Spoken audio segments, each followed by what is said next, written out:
SC Verma sound wave का numerical 66.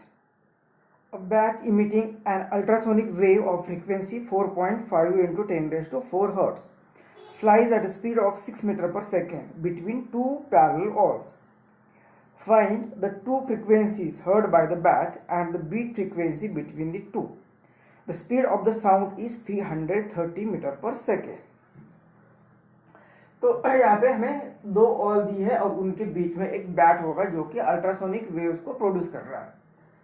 तो और उसकी फ्रीक्वेंसी दी है 4.5 इंटू 10⁴ हर्ट्ज और जो साउंड होगा इसकी वेलोसिटी 330 मीटर पर सेकेंड होगी इन एयर। अब ये जो यहाँ पे अल्ट्रासोनिक वेव्स प्रोड्यूस कर रहा है वो वेव्स ट्रैवल होगी इन ऑल डायरेक्शन। तो एक वेव यहाँ पे चली जाएगी इस तरह से, इस ऑल है, इस ऑल को रिफ्लेक्ट होगी और वापस रिफ्लेक्ट होकर वापस चली जाएगी। लेकिन जाते समय अभी ये जो बैट है ये भी इस डायरेक्शन में मूव हो रहा है विथ वेलोसिटी 6 मीटर पर सेकेंड। तो जब ये वेलोसिटी रिफ्लेक्ट होकर इस तरह जा रही है लेफ्ट साइड में, तब ये भी इस साइड में राइट साइड में आ रहा है। तो ये वेव यहाँ पे नहीं लेकिन यहाँ कहीं पे तो मिल जाएगी उसे और ये बैट इसे फिर से सुनाई देगा। मतलब ये सोर्स है, इसने साउंड प्रोड्यूस की और यही फिर ऑब्जर्वर है जो कि इसे फिर से रिसीव कर रहा है। मतलब यही सोर्स है, यही ऑब्जर्वर है, सिर्फ अलग अलग जगह पे। तो इसके कारण जो वो सुनेगा वो फ्रीक्वेंसी ओरिजिनल फ्रीक्वेंसी होगी वो नहीं होगी, लेकिन एक अपैरेंट फ्रीक्वेंसी होगी जो कि हम डॉपलर इफेक्ट से फाइंड करने वाले हैं। लेकिन साथ ही साथ ये जो साउंड प्रोड्यूस कर रहा है वो साउंड इस डायरेक्शन में भी जा रहा है और वापस रिफ्लेक्ट होगा और रिफ्लेक्ट होके फिर से ये जहाँ पे होगा वहाँ पे वो सुनाई देगा। मतलब ये भी जो फ्रीक्वेंसी होगी ये रिफ्लेक्ट होके अब यहाँ पे ये सोर्स, यहाँ पे ये सोर्स और यहाँ के वो ऑब्जर्वर बन रहा है। तो यहाँ पे भी कुछ फ्रीक्वेंसी अलग होगी जो इस वॉल से रिफ्लेक्ट होके आ रही है, वो अपैरेंट फ्रीक्वेंसी कुछ अलग होगी, वो भी फाइंड करनी है। इसलिए फाइंड करना है फ्रीक्वेंसी 1 अपैरेंट फ्रीक्वेंसी और अपैरेंट फ्रीक्वेंसी 2 और दोनों का डिफरेंस जो कि बी पार्ट में हमें बोला है ये होगा बीट फ्रीक्वेंसी। तो ये तो डॉपलर इफेक्ट है, तो पहले तो डॉपलर का इक्वेशन लिख देते हैं। तो डॉपलर इफेक्ट यूज करने जा रहे हैं तो उसका इक्वेशन फॉर अपैरेंट फ्रीक्वेंसी है velocity of the sound plus minus velocity of the observer divide by velocity of sound plus minus velocity of the source और ये रियल फ्रीक्वेंसी। अब इस केस में पहली केस देखते हैं अगर μ1 डैश, तो ये सोर्स और यहाँ पे आ रहा है, चलो वेलोसिटी ऑफ द साउंड पे लिखते हैं v प्लस माइनस और ये ऑब्जर्वर यहाँ पे आ रहा है। अब ये साउंड रिफ्लेक्ट होके इसकी तरफ आ रहा है और सोर्स ये ऑब्जर्वर भी इस तरफ आ रहा है, मतलब इस तरफ ऑब्जर्वर जा रहा है, सोर्स भी इस तरफ आ, रिफ्लेक्टेड साउंड भी इस तरफ से आ रहा है। तो फ्रीक्वेंसी बढ़ने वाली है तो यहाँ पे न्यूमरेटर बढ़ना चाहिए, तो यहाँ पे प्लस लिखते हैं और डिवाइडेड बाय v। अब ये सोर्स भी इस तरह से आ रहा है और ये रिफ्लेक्ट होके साउंड भी उसी तरह से आ रहा है। मतलब सोर्स इस तरह से मूव होगा तो डिस्टेंस कम होता चला जाएगा, मतलब फ्रीक्वेंसी बढ़ती जाएगी, तो न्यूमरेटर कम होना चाहिए, तो यहाँ पे माइनस लिख देते और ये नेचुरल फ्रीक्वेंसी।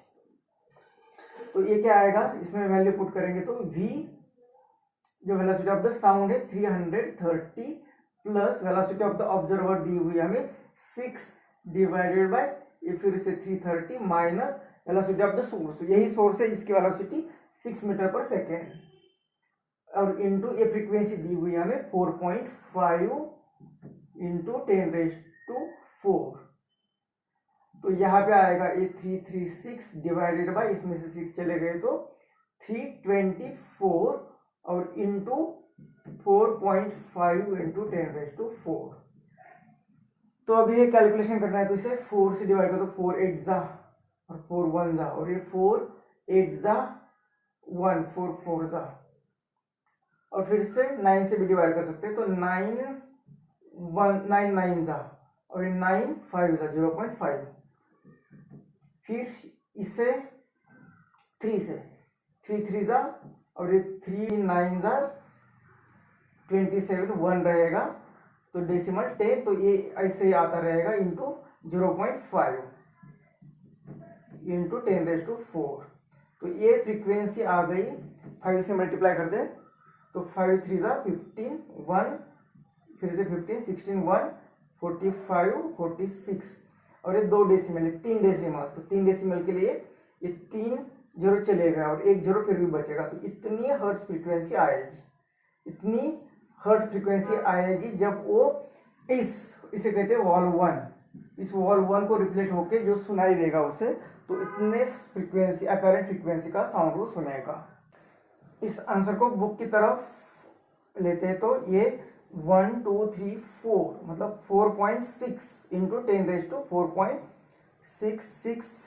Into 10⁴ hertz.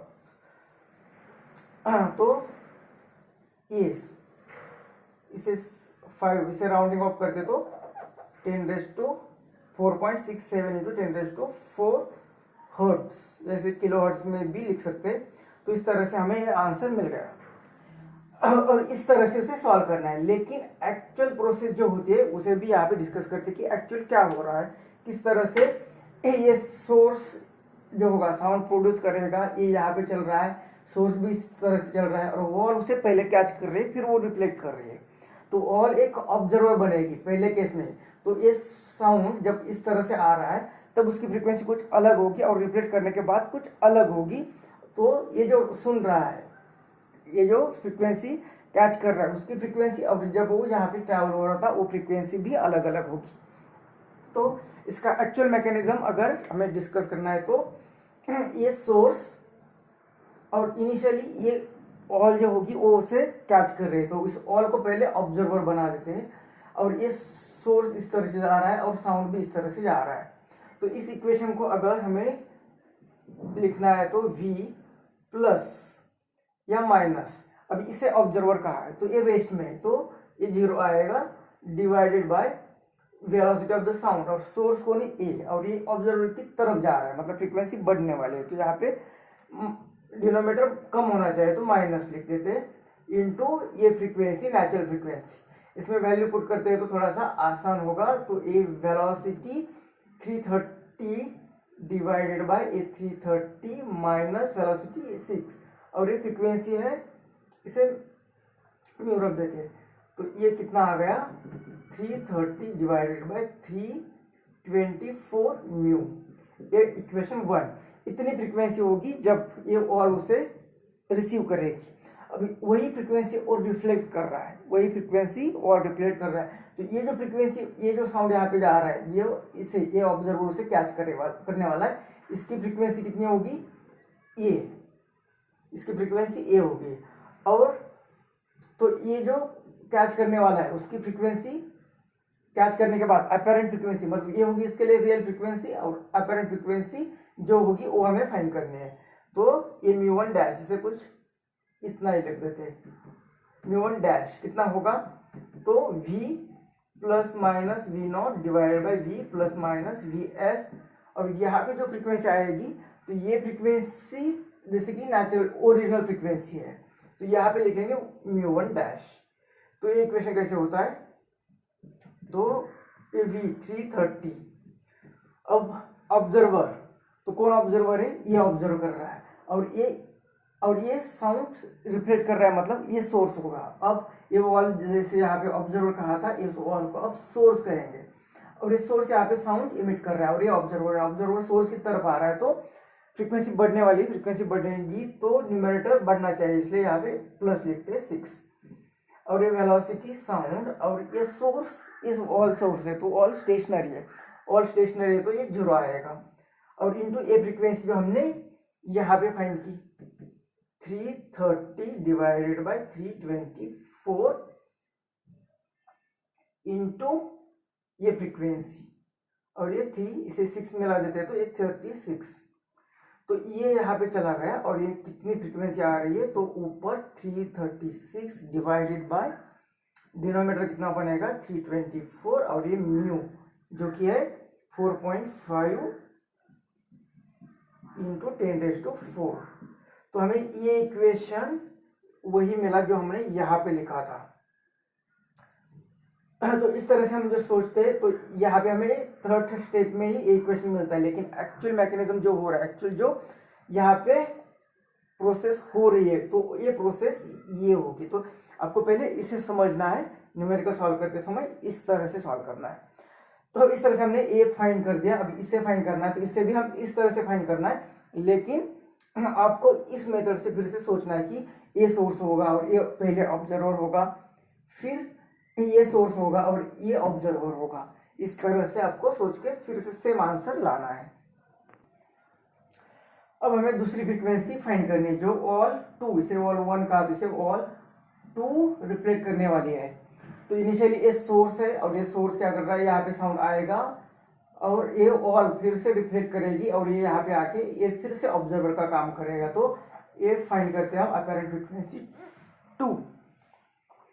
तो ये पहले फार्मूला लिखना है, तो v प्लस माइनस ऑब्जर्वर। तो ऑब्जर्वर क्या हो रहा है, ये इस साउंड यहाँ से आ रहा है और ऑब्जर्वर ये जो है इस साइड में जा रहा है, मतलब दूर जा रहा है इस वॉल से, या जो साउंड रिफ्लेक्ट होकर आ रहा है उससे दूर जा रहा है, मतलब रिसेडिंग है। तो ये फ्रीक्वेंसी कम होने वाली है, मतलब यहाँ पे न्यूमरेटर माइनस होना चाहिए और डिवाइडेड बाय ए वी। अब ये सोर्स जो है ये क्या हो रहा है, इसने साउंड प्रोड्यूस किया और ये रिफ्लेक्ट हो रहा है, फिर से ये आ रहा है और ये इस तरह से जा रहा है, मतलब ये दूर जा रहा है, क्योंकि यहाँ पे जो साउंड प्रोड्यूस किया है ये यहाँ पे आके रिफ्लेक्ट होगा, लेकिन नेक्स्ट टाइम वो यहाँ पे आएगा तो उसे ज़्यादा डिस्टेंस ट्रैवल करना है, फिर इसलिए वो साउंड की फ्रीक्वेंसी कम होगी।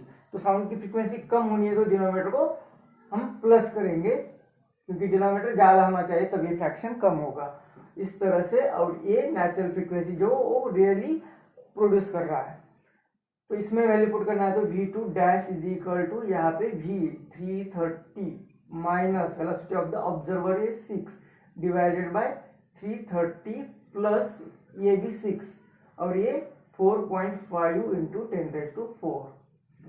तो ये कितना आएगा यहाँ पे 324 डिवाइडेड बाय 336 इंटू 4.5 इंटू 10⁴।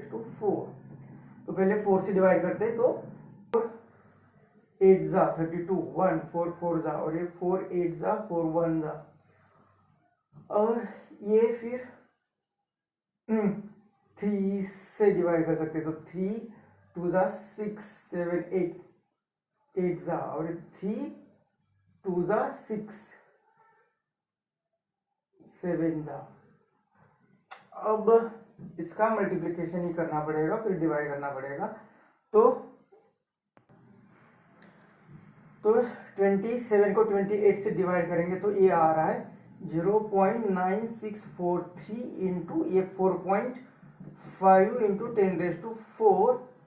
तो ये फ्रीक्वेंसी, तो ये दोनों का मल्टीप्लिकेशन आ रहा है 4.339 इंटू 10⁴। तो ये फ्रीक्वेंसी आ रही है। तो यहाँ पे इसे इस तरह से भी लिख सकते हैं 4.34 इंटू 10⁴ हर्ट्स। तो इस तरह से μ1, ये दोनों अपैरेंट फ्रीक्वेंसी फाइंड किया। अभी दोनों का बी पार्ट में बोला है कि हम उसका डिफरेंस फाइंड करो, बीट फ्रीक्वेंसी फाइंड करो।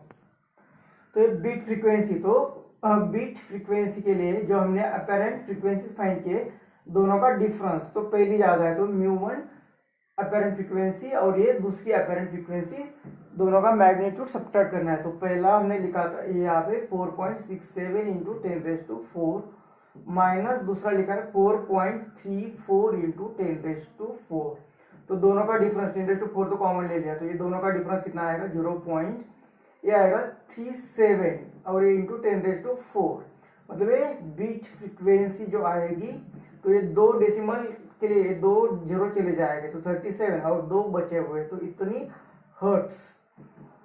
अब एक्चुअली बुक में जो दिया हुआ आंसर और ये दोनों का डिफरेंस, तो 10⁴ तो कॉमन ले लिया, तो ये डिफरेंस कितना आएगा 3 और ये 3 इंटू 10⁴। तो ये बीट फ्रीक्वेंसी यहाँ पे 33, 2 डेसिमल निकाले 2 0 चले गए तो 2 0 और वे इतनी हर्ट्स आएगी। और अभी बुक में जो दिया हुआ है ये बीट फ्रीक्वेंसी दी है 3270 हर्ट्स। तो एक्चुअली इसके बाद की जो डिजिट्स है वो डिजिट्स हमने नहीं लिखा, राउंडिंग ऑफ करते हुए ए आंसर लिखा, लेकिन जो फाइनल जो एक्चुअली न्यूमेरिकल सॉल्व करने के बाद जो वैल्यूज आ गई थी राउंड ऑफ करने से पहले, वो वैल्यू अगर लिखते हैं हम तो हमारा आंसर आ रहा है बीट फ्रीक्वेंसी का 3270 हर्ट्ज।